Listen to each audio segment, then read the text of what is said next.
First model fan edition yang Asus ROG Phone keluarkan iaitu Asus ROG Phone 9 FE. Tapi apa yang membezakan diri dia ni dengan variannya yang lain? Jom kita saksikan. Pada mulanya dari segi build quality dan rekaan dia ni, aku ingatkan akan ada compromise ataupun downgrade dari segi material pada back panel dia. Tapi sebenarnya sama je. Masih lagi matte finish dan bagi vibe tu rasa premium. Aku suka back panel dia ni. Back panel dia ni, dia punya design ada sedikit perbezaan lah. Dia punya glossy design pada back panel dia ni. Agak besar sedikit. Kau tengok. Bergaris-garis 09. Pada aku, glossy design pada back panel dia ni yang besar mungkin boleh buatkan rasa grip lagi kalau nak dibandingkan dengan yang Pro. Sebab bila aku pegang, aku bezakan. Aku pegang yang Pro dan aku pegang yang model FE ni, yang ni rasa lebih firm berbanding dengan yang Pro. Satu lagi benda yang aku perasan, anime vision dia masih ada. Tapi korang tak boleh nak interact macam dekat versi model Pro. Sebab yang versi model Pro tu dia ada app Anime Play yang mana korang boleh interact ataupun bermain dengan apa yang ada pada bahagian belakang ni. Untuk yang FE dia tak ada. Dan satu lagi, dekat model FE ni tertulisnya 8K Ultra HD. Kalau untuk yang Pro ditulis GLHF yang mana singkatan kepada Good Luck Have Fun. Dari segi skrin pula masih lagi kekal sama dengan bersaiz 6.78 inci jenis AMOLED serta dengan refresh rate 185Hz. Tapi 185Hz ni hanya ada bila waktu korang tengah main game dan bukan waktu scrolling pun. Tapi pengalaman skrin tu masih lagi responsif dan juga fluid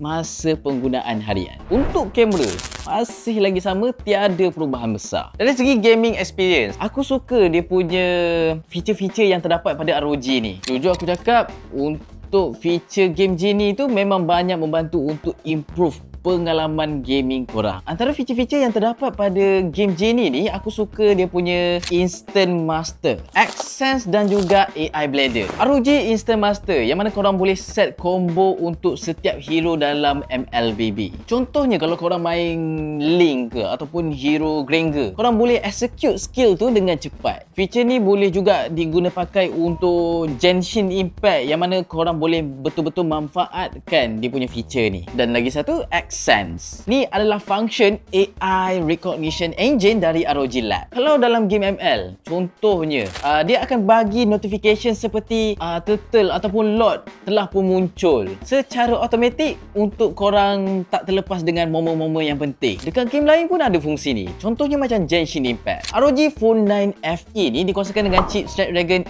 8 Gen 3 yang mana berbezalah dengan Snapdragon 8 Elite yang ada pada model Pro. Masih lagi chip flagship, tapi kalau nak dibandingkan dengan yang Pro punya, yang pakai Elite, mungkin prestasi dia agak berbeza dari segi optimization, dia punya suhu apa semua. Yang tu mungkin ketara. Dari segi memori RAM pula, model FE ni ada sedikit downgrade dengan berbekalkan RAM 12GB LPDDR5X dan storage 256GB UFS 4.0. Kalau test main game macam MLBB, Wuthering Wave, Genshin Impact ataupun War Thunder, masih lagi dalam performance yang stabil. Tapi untuk sesi gaming marathon, mungkin korang akan rasa sedikit perbezaan suhu dan pengurusan bateri berbanding dengan yang Pro. Bercakap pasal bateri tadi, model FE ni masih dibekalkan dengan bateri berkapasiti 5500 mAh serta dengan pengecasan 65W dan 15W wireless charging. Dan aku nak cakap pasal pengecasan pantas untuk ROG Phone 9 ni. Dan untuk model-model yang lain juga, daripada ROG Phone 5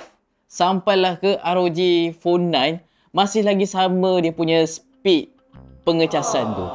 65W. Aku tak katalah 65W ni tak laju ataupun slow sangat. Tapi bila nak dibandingkan dengan pesaing lain yang dah pun sampai 120W, bagi aku benda tu memang ketara lah. Jarak korang tu jauh pengecasan dia. Untuk tanda harga, ROG tawarkan untuk model FE ni pada harga RM2,999. Sama je harga dia macam waktu ROG Phone 5 keluar waktu awal-awal dulu. So kalau korang nakkan gaming smartphone dengan DNA ROG, mungkin yang model FE ni boleh dipertimbangkan. Tapi kalau korang sekarang ni tengah pakai ROG Phone 8, mungkin patut korang tunggu je yang model ROG Phone 10 punya. Mungkin ketara lah dia punya perbezaan tu. Kalau untuk yang ni, dia sikit je. Jadi itu saja video kali ini dan jangan lupa like, share serta subscribe untuk tak terlepas dengan video-video yang seterusnya. Saya Amir Irfan. Ciao.